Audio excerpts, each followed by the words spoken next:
سورہ یوسف کا انتہائی پیارا سبق۔ زندگی میں اگر آپ کے انتہائی عزیز اور قریبی لوگ بھی آپ سے دغا کر جائے اور آپ کے خلاف ہو جائے، تب بھی اگر آپ صبر سے کام لیں اور اللہ پاک پہ کامل بھروسہ رکھے تو اللہ پاک آپ کو وہ مقام عطا کرے گا کہ زمانہ دیکھتا رہ جائے گا۔ میرے اللہ، تو میری ہر پریشانی سے واقف ہے، اپنی رحمت سے میری ساری پریشانیاں دور فرما۔ زیادہ علم سیکھنے سے بہتر ہے تھوڑا سا ادب سیکھ لیا جائے۔ بغیر دوائیوں کے سوتے ہو، صبح بغیر تکلیف کے جاگتے ہو، بغیر کسی سہارے کے آتے جاتے ہو، بغیر پرہیز کے کھانا کھاتے ہو تو کہو الحمدللہ۔ صبح اٹھتے ہی اللہ کا شکر ادا کرے جس نے تمام رات نہ جانے کتنی ہی بلاؤں اور بیماریوں سے بچائے رکھا اور تندرستی اور صحت کے ساتھ ایمان کی حالت میں بستر سے نیند سے اٹھایا اور ایک نیا اور خوبصورت دن دکھایا۔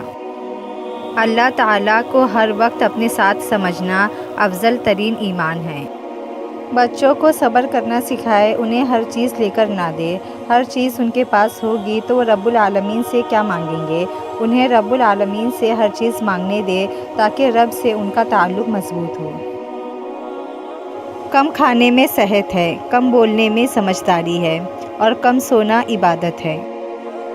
ہر تکلیف سے انسان کا دل دکھتا بہت ہے، لیکن ہر تکلیف سے انسان سیکھتا بہت ہے۔ اگر گناہوں میں بدبو ہوتی تو کوئی ایک دوسرے کے قریب نہ بیٹھتا۔ اے ہمارے رب، تو ہماری پردہ پوشی فرما، زمین کے اوپر، زمین کے نیچے اور جس دن تیرے سامنے پیش ہو۔ میں نے وقت سے سیکھا ہے کہ ہر اس انسان کو آزاد کر دینا چاہیے جس کا آپ کی محبت میں دم گھٹ رہا ہو۔ آپ بہت قیمتی ہے، آپ کے جذبات سے بڑھ کر اس دنیا کی کوئی چیز معنی نہیں رکھتی۔ جب آپ کا دل درد سے بھر جائے اور آنکھوں میں آنسو آ جائے تو اس رب سے چپکے چپکے باتیں کر لیا کرے۔ وہ سب جانتا ہے لیکن آپ سے سننا چاہتا ہے۔ بے سکونی بڑھ جائے تو عبادت کا وقت بڑھا دو اور اللہ سے باتیں کرو اور اپنے دکھ کا مداوع اسی سے مانگو، وہ رحیم و کریم ہے۔ صرف اللہ ہے جس سے جتنا جھک کر محبت مانگی جائے اتنی ہی بلندی نصیب ہوتی ہے۔ اونچائی پر جانے کے لیے پہلے زمین پر طریقے سے چلنا سیکھ لو، ورنہ ایسا کرو گے کہ نہ اڑ سکو گے نہ چل سکو گے۔ چیزیں اپنے کمائے ہوئے پیسوں سے خریدو، سارے شوق خود ہی ختم ہو جائیں گے۔ سجدوں میں گرنے سے پہلے ان لوگوں کو گلے لگائیں جو آپ کی وجہ سے اذیت میں ہیں، کیونکہ دل آزاریاں معاف نہیں ہوتی۔ امیروں سے نہ ڈرو بلکہ غریبوں کی آہ سے ڈرو، اس لیے کہ اگر امیر بھاگے گا تو وہ حاکم کے دروازے پر جائے گا اور اگر غریب نے آہ بھر لی تو وہ اللہ تعالیٰ کے دروازے کو کھٹکھٹائے گا۔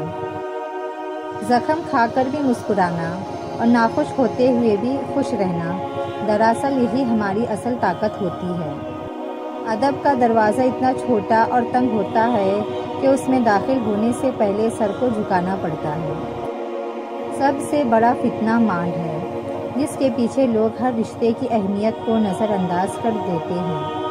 کوئی پرفیکٹ نہیں ہوتا، لگاؤ ہو تو ہم خوبیاں تلاش کر لیتے ہیں اور بیزاری ہو تو خامیاں۔ مرد اگر دیندار ہو جائے تو دین گھر کی دہلیز تک پہنچ جاتا ہے، اور اگر گھر کی عورت دیندار ہو جائے تو دین نسلوں تک پہنچ جاتا ہے۔